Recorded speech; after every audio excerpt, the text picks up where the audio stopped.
Praise the Lord, জয় যিশু। পবিত্র আত্মার 7টা দান।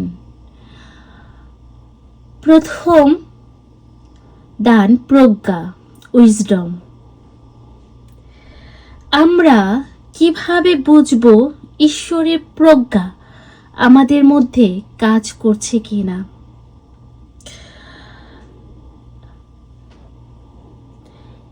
এটা ঈশ্বর থেকে আসছে কিনা?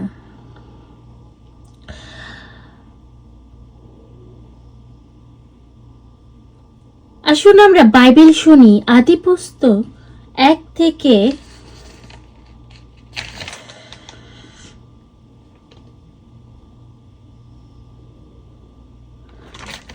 আদি পুস্তক 50:20 থেকে।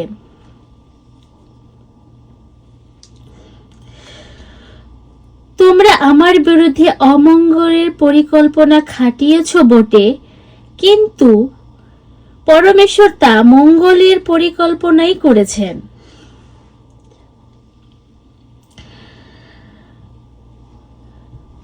বাস্তবে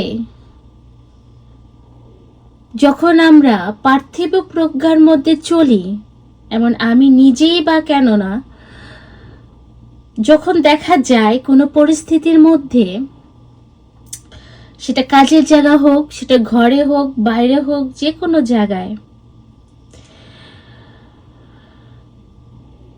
আমরা কিভাবে বুঝবো এই প্রজ্ঞাটা আমাদের জন্য মঙ্গলের এবং এটা ঈশ্বর থেকে? জাগতিক প্রজ্ঞা, পার্থিব প্রজ্ঞা, জৈব প্রজ্ঞা, শয়তানিক প্রজ্ঞা এবং স্বর্গীয় প্রজ্ঞা। 4 ধরনের প্রজ্ঞা। উইজডম, প্রজ্ঞা, যেটা ঈশ্বরের প্রজ্ঞা, আমাদের মধ্যে কাজ করছে কিনা আমরা যাচাই করে দেখি।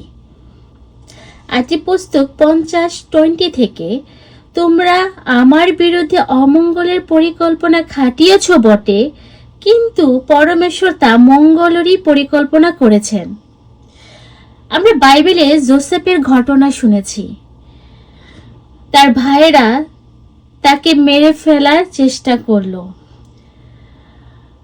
কিন্তু যোসেফের কাছে ঐশ্বরিক প্রজ্ঞা ছিল, ক্ষমা দেওয়ার প্রজ্ঞা এবং ভালোভাবে দেখার, ওই ঘটনাটাকে পবিত্রভাবে দেখার যে প্রজ্ঞা ঈশ্বর থেকে পেয়েছেন।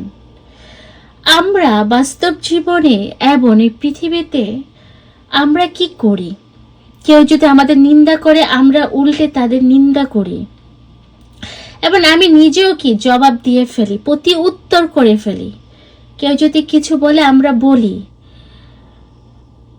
যেমন কেউ তোমার নামে ঠাট্টা করছে, তুমিও করছো। ও তোমাকে দেখতে পারছে না, তুমিও পারছো না।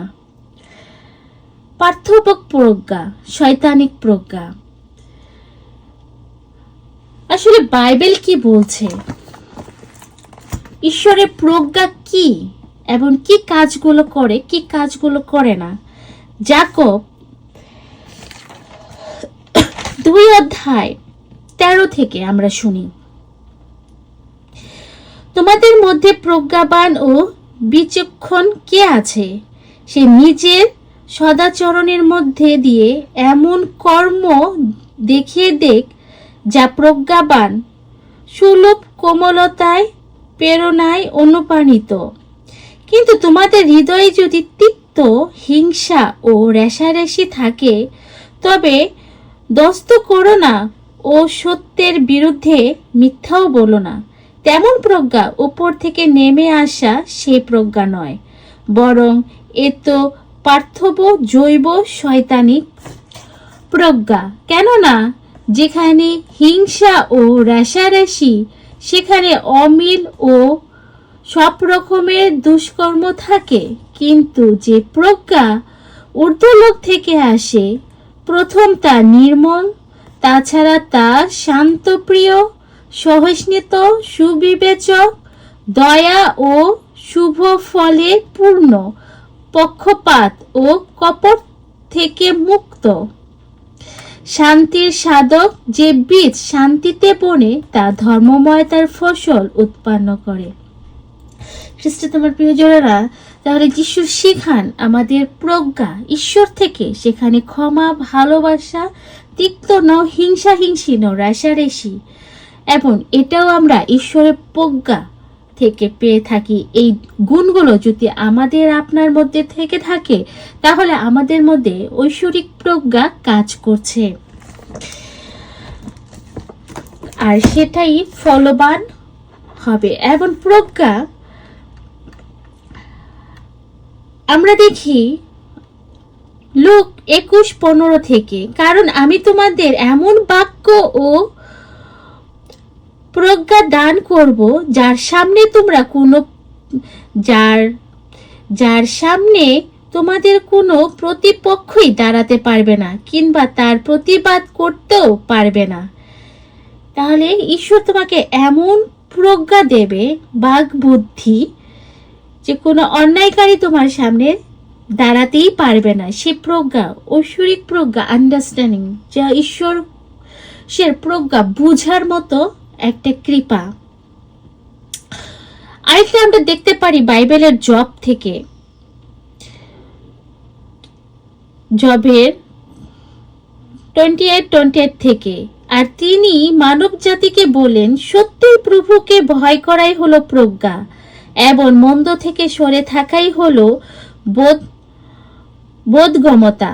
তো প্রজ্ঞার মূলধনই হলো ঈশ্বর ভয়, এবং এগুলো স্বর্গীয় প্রজ্ঞা থেকে আসে। তাই খ্রিস্টতে আমার ভাই ও বোন আর ঈশ্বরের সন্তান, আমরা নিজেদের যাচাই করে দেখি আসলে আমাদের মধ্যে স্বর্গীয় প্রজ্ঞা না পার্থিব প্রজ্ঞা, কোন প্রজ্ঞা বাস করছে। আমরা যেন তা নিয়ন্ত্রণ করি, ঈশ্বরের কাছে সমর্পণ করি, এবং স্বর্গীয় প্রজ্ঞা যেন আমরা চালিত হই, স্বর্গীয় প্রজ্ঞা দ্বারা যেন আমরা চালিত হই। আমাদের জীবন আমরা যেন যাচাই করি, এবং সে প্রজ্ঞা ভাবে চলতে এবং ঈশ্বর সে প্রজ্ঞা পেতে, তা অন্তরে রাখতে, আবার সেভাবে চলতে যেন আমরা চেষ্টা করি। তাহলে আজকে আমরা শুনলাম স্বর্গীয় প্রজ্ঞা কিভাবে আমাদের বোঝার একটা বাদ শক্তি ক্ষমতা ঈশ্বর দিয়েছেন, এবং সে প্রজ্ঞাকে তুমি চর্চা না করলে তা নষ্ট হয়ে এই পৃথিবীর প্রজ্ঞা দ্বারা তুমি চালিত হতে পারো। আর পৃথিবীর প্রজ্ঞা দ্বারা চালিত হলে সেখানে হিংসা, রেষারেষি, অহংকার, মৃত্যু এবং নানা রকমের অসুবিধা, রোগ ব্যাধি নিয়ে আসে। তাই আমরা যেন স্বর্গীয় প্রজ্ঞাকে অন্তরে রেখে এবং সে প্রজ্ঞা দ্বারা চালিত হতে পারি, উপর স্থানগুলোতে চড়তে পারি। তারপরের ভিডিওয়ে আমি বলে দেব আরো পবিত্রতার দানগুলো। খ্রিস্টে আমার ভাই বোন ঈশ্বরের সন্তান, আমরা যেন স্বর্গীয় প্রজ্ঞায় ঈশ্বরের অনুগ্রহের সাথে চলতে পারি। যীশু খ্রিস্টের বাণী এবং ভালোবাসা আপনার জীবনে পূর্ণতা নিয়ে আসুক। জয় যীশু।